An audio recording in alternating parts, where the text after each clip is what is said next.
Bismillahirrahmanirrahim. Assalamualaikum warahmatullahi wabarakatuh. Alhamdulillahirabbil alamin wa bihi nasta'inu ala umurid dunya waddin. Wassalatu wassalamu ala asrofil anbiya'i wal mursalin wa ala alihi washabbihi ajma'in. Amma ba'd. Perkenalkan, nama saya Naufal Zakwan Zakianto dengan NIM 130 1223 254 dari kelas IF 4606. Pada kesempatan kali ini saya akan mencoba menjelaskan tentang sumber-sumber hukum Islam. Baik, sumber hukum tidak hanya dimiliki oleh suatu negara, tapi juga dalam kehidupan beragama, khususnya dalam Islam. Islam memiliki sumber hukum yang selama ini digunakan oleh seluruh umat muslim. Keberadaan sumber hukum Islam dipergunakan sebagai pedoman ataupun rujukan bagi muslim ketika menjalani kehidupan di dunia ini. Tidak bisa dipungkiri bahwa dalam kehidupan ada saja masalah yang muncul, yaitu bisa beraneka ragam, baik masalah dalam beragama, dalam berkehidupan sosial, dan lain sebagainya. Maka dari itu, ketika masalah-masalah tersebut muncul, dibutuhkan sumber hukum Islam yang bisa dijadikan sebagai pedoman bagi umat Islam. Kemudian, apa saja sumber hukum Islam itu? Mari kita lihat di slide berikutnya. Nah, dalam Islam ada 3 sumber hukum yang digunakan. Yang pertama yakni Al-Quran yang menjadi pedoman atau landasannya, pondasinya, kemudian didukung oleh hadis dan dilengkapi oleh ijtihad atau didetailkan oleh ijtihad. Nah, yang pertama kita bahas yakni Al-Quran. Sumber hukum yang paling mendasar adalah Al-Quran. Al-Quran merupakan pesan langsung dari Allah Subhanahu wa Ta'ala yang diturunkan melalui malaikat Jibril. Kemudian, malaikat Jibril menyampaikan langsung kepada Nabi Muhammad. Apa aja muatan dalam Al-Quran? Di antaranya adalah berisi tentang anjuran, ketentuan, larangan, perintah, hikmah, dan masih banyak lagi. Dan untuk pengertiannya, sudah saya ringkas sedemikian rupa di sini. Al-Quran secara bahasa adalah bacaan, dan untuk secara istilah, Al-Quran adalah kalam Allah Subhanahu wa Ta'ala. Kita berlanjut. Fungsi dari Al-Quran. Ada banyak sebenarnya, namun saya ringkas menjadi 3. Yang pertama yakni sumber pokok ajaran agama Islam. Jadi seluruh agama Islam ini pastinya didasari dan landasan pokoknya adalah Al-Quran. Yang kedua yakni petunjuk bagi seluruh manusia. Jadi Al-Quran bukan hanya sekedar petunjuk bagi umat Islam, karena Al-Quran adalah rahmatan lil alamin, yaitu rahmat bagi alam semesta. Jadi semua manusia sebenarnya petunjuknya adalah Al-Quran, seperti itu. Yang ketiga adalah peringatan dan pembelajaran bagi manusia. Ya, dalam Al-Quran yang seperti saya bilang tadi ada banyak isinya, di antara adalah peringatan dan pembelajaran. Baik, kita berlanjut ke sumber hukum yang kedua, yakni hadis. Apa hadis? Apa itu hadis? Hadis merupakan perkataan atau sabda, ya, biasa kita dengar, perbuatan, ketetapan, dan persetujuan dari Nabi Muhammad Shallallahu Alaihi Wasallam. Jadi segala bentuk perkataan, perbuatan, dan ketetapan dari Nabi Muhammad itu bisa dikatakan sebagai hadis. Nah, apa fungsi dari hadis? Fungsi hadis adalah untuk menjelaskan lebih detail apa yang tidak dijelaskan dalam Al-Quran, serta untuk menegaskan, memperjelas, dan menguatkan hukum-hukum dan hal lain yang ada di dalam Al-Quran. Jadi tetap ya, dasarnya adalah Al-Quran, kemudian dijadikan lebih detail dan lebih jelas dalam hadis. Jadi ini adalah pengembangan dari Al-Quran itu sendiri. Nah, selanjutnya hadis ini memiliki kualitas atau jenis. Di antaranya ada 3. Yang pertama hadis sahih, hadis hasan, dan hadis dhaif. Apa itu hadis sahih? Ya, hadis sahih itu adalah secara etimologi sahih berarti sehat. Maka hadis sahih dapat dimaknai sebagai hadis yang sehat, selamat, benar, sah, dan sempurna. Terus secara istilah hadis sahih itu apa? Hadis sahih adalah hadis yang sanadnya bersambung. Sehingga sanadnya bersambung kepada Rasulullah atau terakhir berasal dari kalangan sahabat tanpa mengandung kejanggalan ataupun cacat.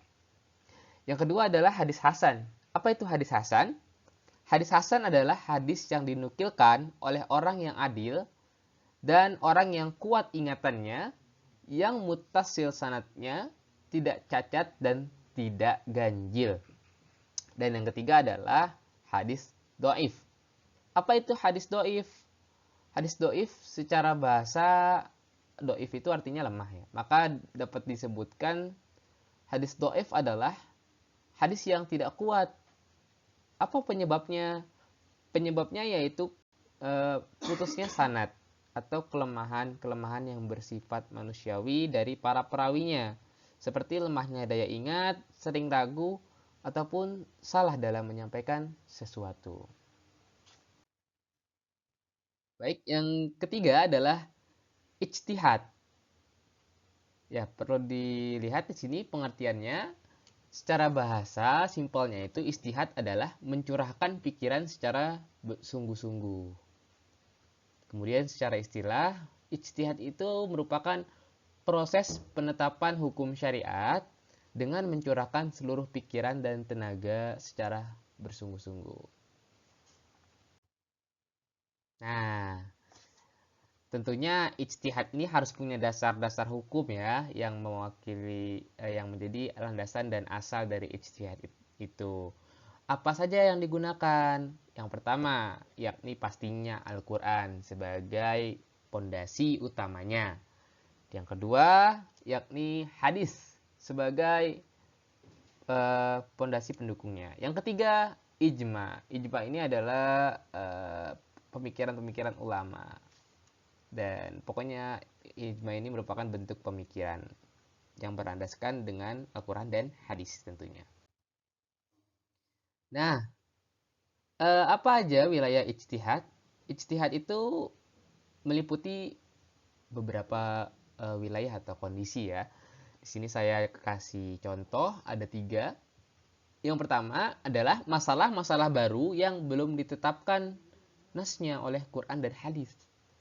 Jadi terkadang seiring berkembangnya zaman, ada permasalahan-permasalahan yang belum secara detail dijelaskan seperti itu. Sehingga diperlukan adanya ijtihad yang berlandaskan dari Al-Quran dan hadis. Yang kedua, belum disepakati mujtahid. Nah, timbul lagi pertanyaan nih, apa itu mujtahid? Mujtahid adalah orang yang melakukan ijtihad. Dan syarat untuk mujtahid adalah pertama, pastinya mengetahui dalil syar'i. Yang kedua, mengetahui ilmu hadis. Dan yang ketiga, mengetahui bahasa Arab dan usul fikih. Kalau ketiga hal tersebut tidak bisa dilengkapi, maka bagaimana seorang bisa menjadi mujtahid? Karena bahkan bahasa Arab dan dalil-dalilnya pun dia tidak tahu. Jadi nggak sembarangan ya agar bisa menjadi mujtahid. Yang ketiga adalah dalil hukum masih diperselisihkan. Ya, yang tadi terkadang ada permasalahan yang masih menjadi perdebatan gitu, belum ada kesepakatan. Jadi diperlukan dan diambil melalui ijtihad. Fungsi ijtihad itu apa? Yang pertama adalah menguji kebenaran hadis. Loh, kok diuji kebenaran hadis? Iya, maksudnya di sini adalah hadis yang tidak sampai ke tingkat mutawatir atau sebagai upaya memahami redaksi ayat atau hadis.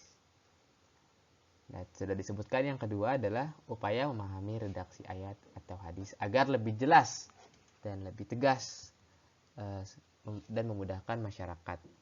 Yang ketiga adalah untuk mengembangkan prinsip hukum yang terdapat dalam Al-Quran. Jadi prinsip hukum yang sudah ada dalam Al-Quran dikembangkan agar sesuai dan menjadi lebih mudah bagi masyarakat umum dalam memahaminya.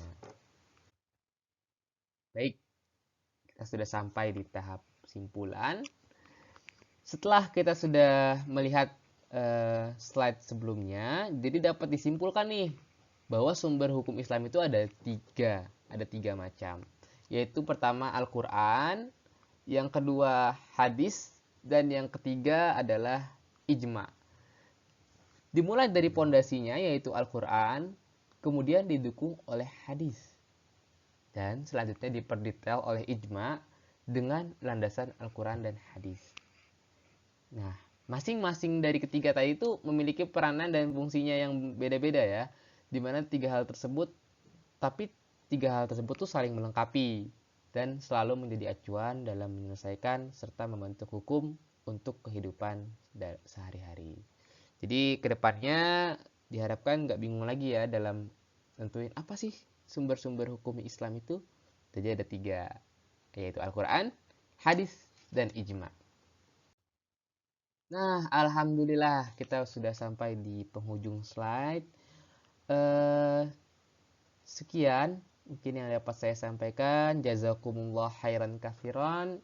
Kurang lebihnya mohon maaf apabila ada kesalahan dalam penyampaian, perkataan, maupun penjelasan saya yang kurang jelas. Saya mohon maaf sebesar-besarnya.